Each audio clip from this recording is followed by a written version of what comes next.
Hi everyone.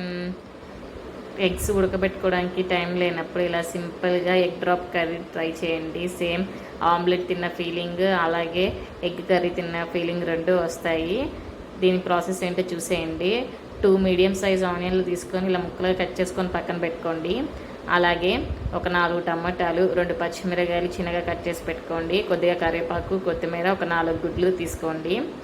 ఇప్పుడు stove పైన కడాయి పెట్టి కొద్దిగా ఆయిల్ వేసుకొని 1 స్పూన్ జీలకర్ర వేసుకోండి.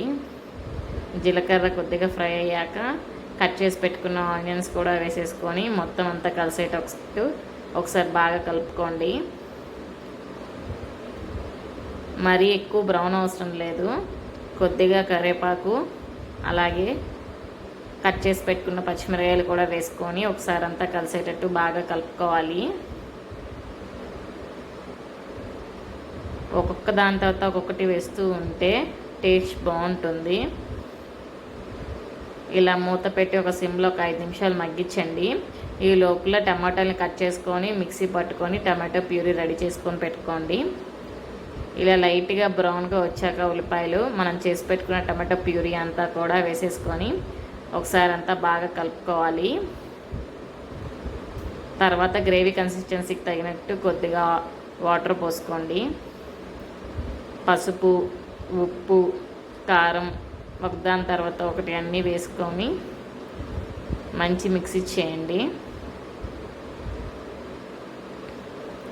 మీ దగ్గర ఏ పొళ్ళు ఉంటే ఆ పొళ్ళన్నీ వేసేసుకోండి. ఏ పొడి వేగిపోయినా టేస్ట్ మాత్రం బాగుంటుందండి నేను చెప్పిన ప్రొసీజర్లో చేస్తే. చూడండి, ఇలా సిమ్లో ఒక 5 నిమిషాలు మూత పెట్టి బాగా మగ్గించుకోవాలి. ఇలా మగ్గిన తర్వాత ఆయిల్ తేలాక ఒక్కొక్క గుడ్డు మెల్లగా కొట్టుకొని వేసుకోండి. నేను 4 గుడ్లు తీసుకున్నాను కాబట్టి 4 గుడ్లు ఒక్కొక్క దాని తర్వాత ఒకటి కొట్టుకొని వేసుకుంటున్నాను. ఇప్పుడు మూత పెట్టి టర్న్ చేయకుండా సిమ్లోనే ఒక 5 నిమిషాలు ఉండనివ్వండి. ఆ తర్వాత నీట్గా ఒకదానితో వదలతా ఒకటి ఫ్లిప్ చేసేయండి.